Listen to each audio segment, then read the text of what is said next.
Segala sesuatu yang Allah ciptakan pasti mengandung hikmah. Manusia memang memiliki banyak keterbatasan dibanding makhluk lain. Tapi justru di balik keterbatasan itulah terdapat rahmat dan kebijaksanaan Allah yang menjadikan kehidupan manusia lebih nyaman dan bermakna. Allah Subhanahu wa taala berfirman, "Huwallazi khalaqas samawati wal arda fi sittati ayyam wa kana arshuhu 'alal ma' liyabluwakum ayyukum ahsanu amala."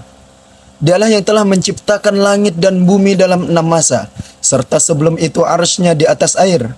Penciptaan itu dilakukan untuk menguji kamu. Siapakah di antara kamu yang paling baik amalnya?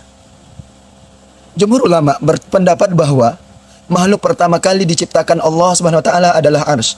Kemudian disusul oleh air dan selanjutnya berturut-turut kolam, lauhul mahfuz, langit dan bumi. Dan yang menarik adalah manusia justru diciptakan sebagai makhluk Allah yang terakhir.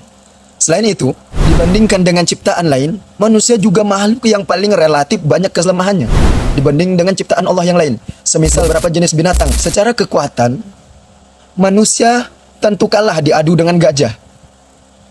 Dibandingkan dengan kucing dan elang misalnya, ketajaman mata pasti kalah.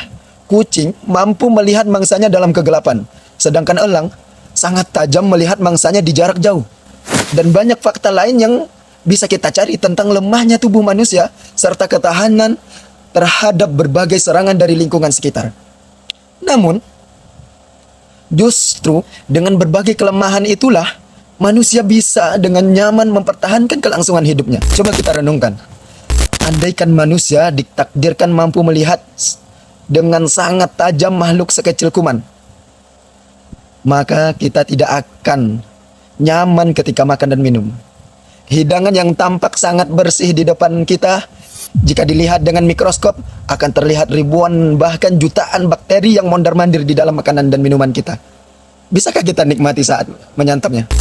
Selama ini kita nyaman-nyaman saja karena kita tidak mengetahui, bahkan tidak memikirkannya. Andaikan penciuman kita sangat tajam, maka aroma tidak sedaplah yang akan lebih banyak kita hirup.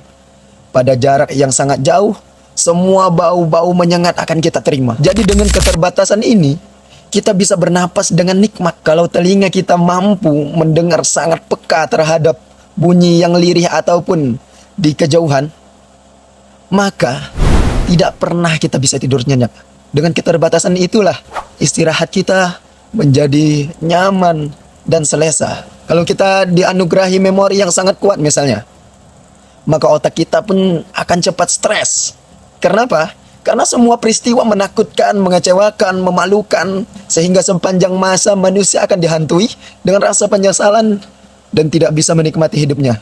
Barangkali inilah alasan yang membuat manusia sebagai makhluk terakhir berani menerima amanah dan menjalankan syariat Allah. Saat makhluk lain yang lebih besar seperti langit, bumi, gunung pun takut menerima karena khawatir akan melanggarnya. Allah Subhanahu wa taala mengatakan, "Inna aradna al-amanata 'ala samawati wal ardi wal jibal fa abaina an yahmilnaha wa ashfaqna minha wa hamalaha al-insan innahu kana zaluman jahula." Sesungguhnya kami telah menawarkan amanat kepada langit, bumi dan gunung-gunung, tapi semuanya enggan untuk memikul amanat itu dan mereka khawatir tidak akan melaksanakannya.